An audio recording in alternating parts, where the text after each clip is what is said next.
Am I on? Yeah, I think I'm on. Hey, everybody. Well, here I am out in the woods. I'm not at home, as I told you in the last video. I was going to hitch up, which I did, and I got the camper and I hauled her over to Georgia. And here I am, and I got a roaring little fire going there. And this place is so nice and so peaceful and so therapeutic. It's near the home of my maternal relatives. My mother is from Elberton, Georgia. I've got a separate bonus video I'm going to post when I can. And I just came down here to this little state park, and it's just absolutely wonderful. It's so nice and so peaceful. They got good hiking trails. I'm going to go for some hiking here in a little bit. But I said I was going to check in with you, and here I am. I'm near Athens, Georgia, thus the hat, the big G, right? Let me come over here and sit down by the fire, and we'll talk. Bear with me just a minute. I'm outside the rolling studio, and I'm all set up, and I am raring to go, and I've still got a lot I want to talk about, so I thought we'd do a little campfire chat. How about that? Is that all right with you? I'm sorry for the shaky camera, but I'm doing a two-handed job with one hand here, so just bear with me. But I've got to start, I believe, today with the ruling in New York with regard to President Trump. As you know, Judge Arthur Engoron, I don't know if I'm mispronouncing his name. I heard Trump call it, pronounce it another way. But it's phonetically spelled Engoron. Arthur, I call him Scrooge Engoron. And he is the one who levied this fine in excess, it may be over $400 million. It's some astronomical, ridiculous number. But Trump, and this is the judge, of course, that claimed that Mar-a-Lago was worth $18 million, right? And, you know, it was a whole bogus fraud case brought by Letitia James, who hates Donald Trump, and presided over by Judge Engoron, who hates Donald Trump. No jury. It was just all up to Judge Engoron, who lowered the boom on Trump. It was just an absolute mockery of the law, a mockery of the Constitution. It made no sense whatsoever. But several things I want to talk about regarding this. But I wanted to start with a quote that appeared in the New York Times, of all rags. And it has to do with, they made a post on Twitter, and it has to do with the Trump property valuation. And here's what they said, quote, Donald Trump owes $454 million or risks losing some properties. But experts say valuing the buildings would be a guessing game. Well, welcome to the party, New York Times. No kidding, it's a guessing game. This much I know. To call Mar-a-Lago's value $18 million is ludicrous. If he had a garage, the thing would be worth $18 million. To put a roof on the place would probably cost $18 million. The place has got to be worth $500 million easily. It was a historical property before Trump bought it. Now it's got the added value of being the home of a president. So the value is just astronomical. It's certainly in excess of $18 million. And so the New York Times is saying, admitting, the Times, no fan of Trump, mind you, but the valuing of the building would be a guessing game. And that's all that Arthur Engoron is doing. He just hates Trump so much. He charges him with these frivolous crimes, finds him guilty, and gives him this massive fine. But as you probably know, Trump's case made it up through the appellate court, which reduced his fine from, I guess, in excess of $400 million to $175 million, which, of course, is still absurd. But Trump came out with this quote today, and I wanted to give it to you in case you hadn't heard it. This is what Donald Trump said.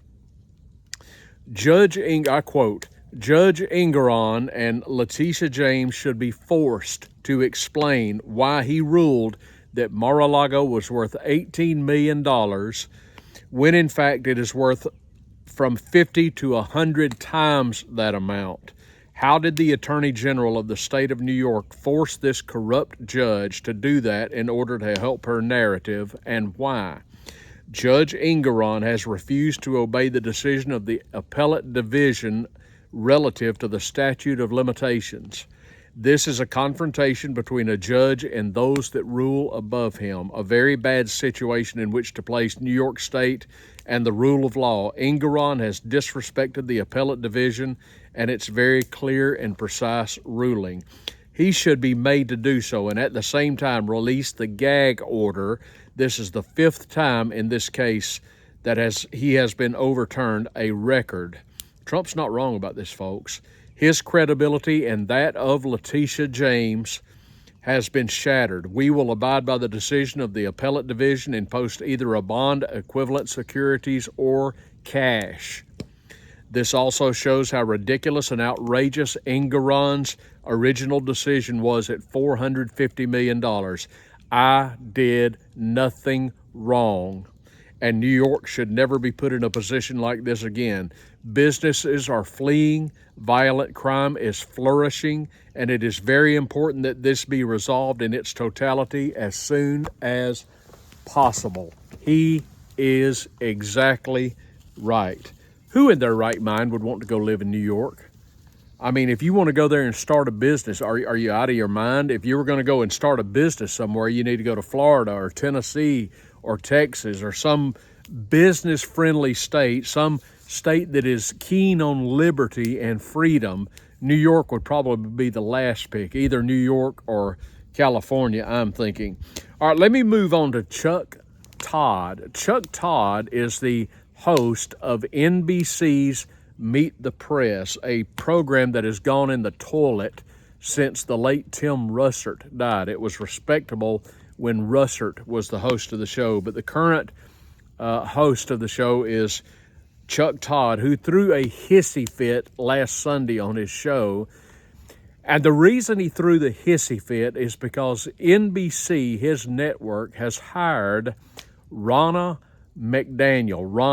Romney McDaniel, the same Ronna McDaniel that was, got my suspenders on, that was heretofore the chairman of the Republican National Committee. Now, I'm no fan of Ronna McDaniel, and neither is Vivek Ramaswamy, as it turns out. And of course, she resigned, and she's been replaced. But now she has gained employ with NBC, and this has Chuck Todd just having an absolute hissy fit on the air, and he's questioning other people on his panel. How can Ronna McDaniel be employed by NBC News, his same employer? Because his thinking is Ronna McDaniel can't be objective whatsoever. When she speaks, how do we know that she's not speaking for the RNC? How do we know that she can be objective? How do we know that she's going to speak her mind as to what she personally believes? How do we know she's not going to tote the water for the GOP and give us what she thinks the GOP wants her to say? Chuck, he says that she has no credibility. Chuck, did it upset you, my little buddy, when NBC hired Jen? Let me circle back to you on that, Psaki. Did you say anything about that? Fresh from the Biden administration, the former mouthpiece of Joe Biden, Jen Psaki, joined NBC News as a commentator. She now has her own program on NBC. Did it upset Chuck Todd when ABC hired George Stephanopoulos? Did you say anything then, Chuck? George Stephanopoulos, of course, is employed now by ABC News, but he used to be the one of the aides to former President Bill Clinton. So are we to assume that George Stephanopoulos can't be objective, that he's just going to regurgitate the lines that he would say when he was employed by Bill Clinton? Or are we to assume that Jen, I'll circle back to you on that, Psaki can't be objective, but she's just going to continue regurgitating the things she said when she was the mouthpiece of Joe Biden? Now look, I'm no fan of Ronna McDaniel at all. I'm glad she's gone. She should have been gone. She was terrible.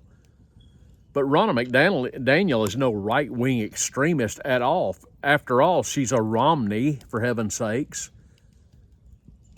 And Chuck Todd is upset that NBC hired Ronna McDaniel.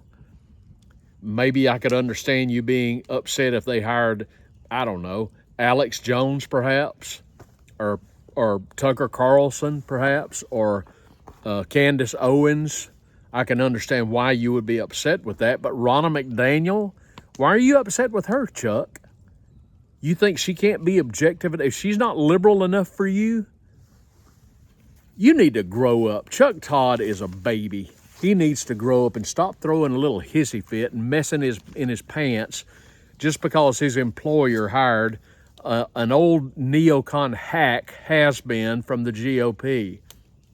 That's no big deal, Chuck. You need to get over yourself. I don't know if any of you are watching me from Toronto, Canada, but you might want to consider hiring a realtor if you are. I ran across this story, and it's just another example of liberal eggheads run amok. Did you know, ladies and gentlemen, that Toronto is considering a rain tax? You heard me right. A rain tax. Here's how the proposition goes. The city of Toronto is considering a rain tax on residents.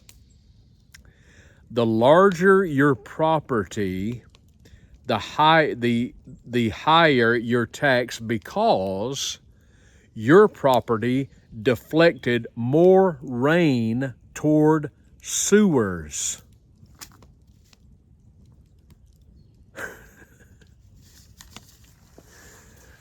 Just when you think you've heard it all. Oh, no, no, no, no, no. Is this not the mind of a liberal? It is always just almost Pavlovian in the mind of a liberal to tax something. Their solution for every problem is to tax, to levy a tax. No matter what the problem is, the solution is always a tax.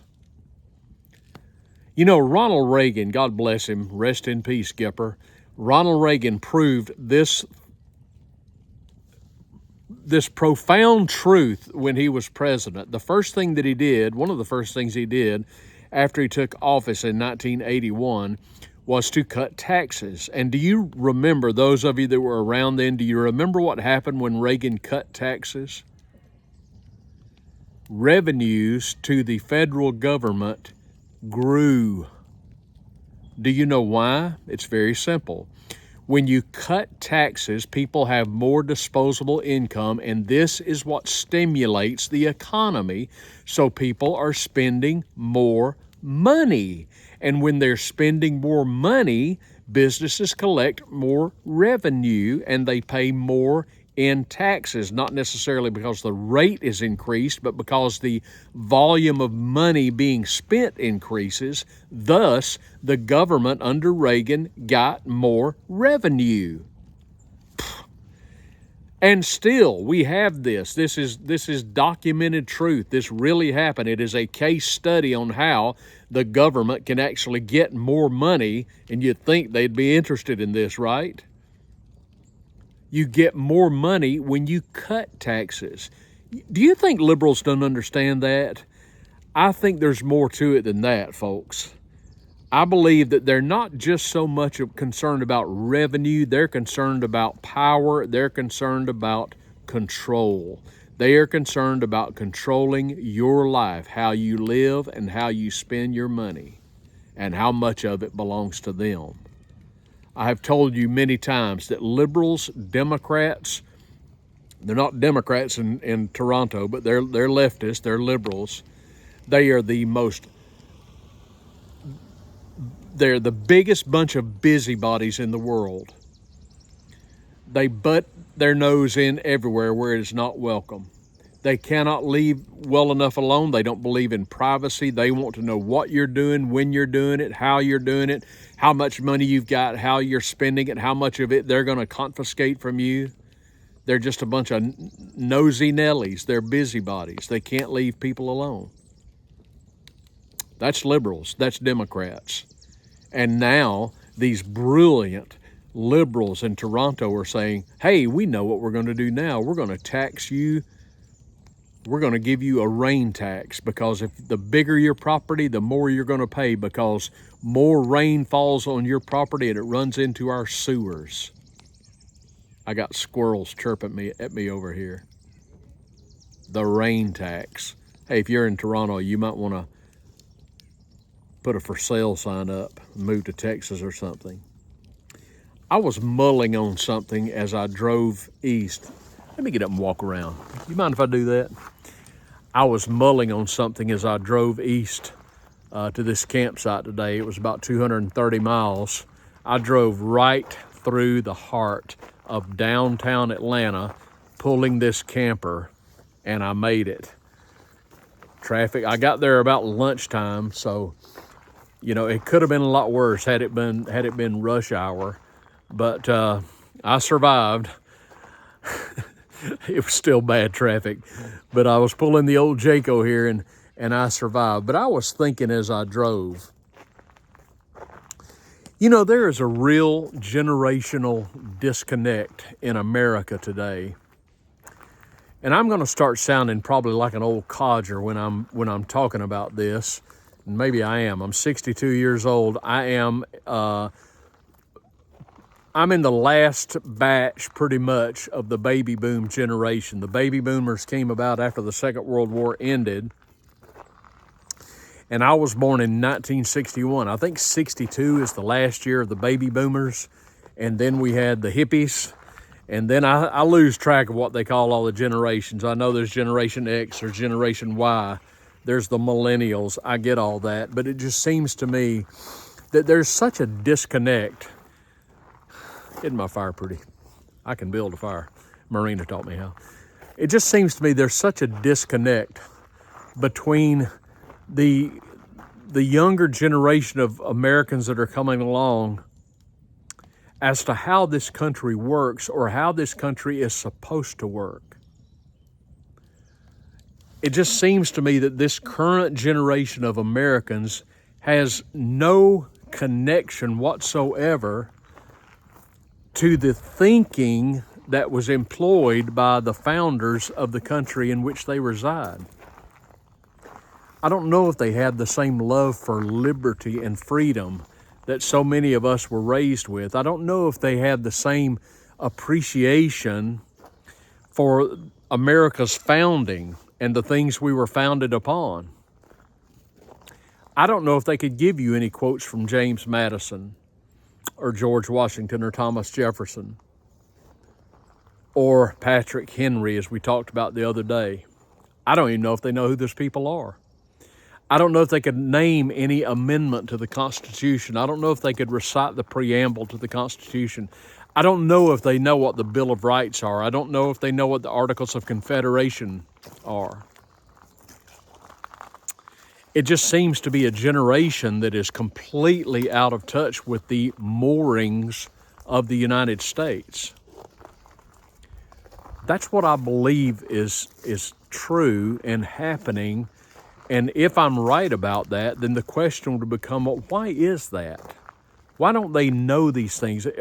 Have we veered so far off course because the current generation of Americans simply does not know what our country was founded upon? They don't relate to the principles of our nation, the principles we were founded upon.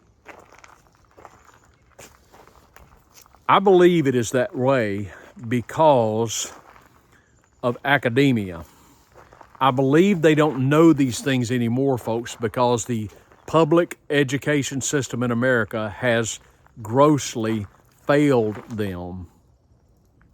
There's a lot I could say about that, but I don't want to get too bogged down. I can tell you one thing that pops into my mind is that George W. Bush did not help when he passed the No Child Left Behind Act, which basically said, we don't care if Johnny knows what he's talking about or not, we're going to graduate him anyway. We're just going to shove him on through, whether he knows the material or not. I mean, we've got a whole generation of Americans who don't understand the Constitution of the United States. They don't understand that we are a democratic republic. We're not a sheer democracy, which is, of course, is nothing but mob rule. And I think that's unfortunate. And I think it falls to us to do what we can to see that the current generation and future generations of Americans understand the things that we were taught as older Americans. And I think the best way to teach them these things is by doing things like this, by getting the word out any way that we can, whether in person or on videos or in blogs or what have you. I don't think it's happening in academia. When you've got the president of Harvard University having to resign because she's a plagiarist, and it continues happening at Harvard. I believe that public education in America, K through 12 and in colleges and universities across America, are nothing but an absolute cesspool.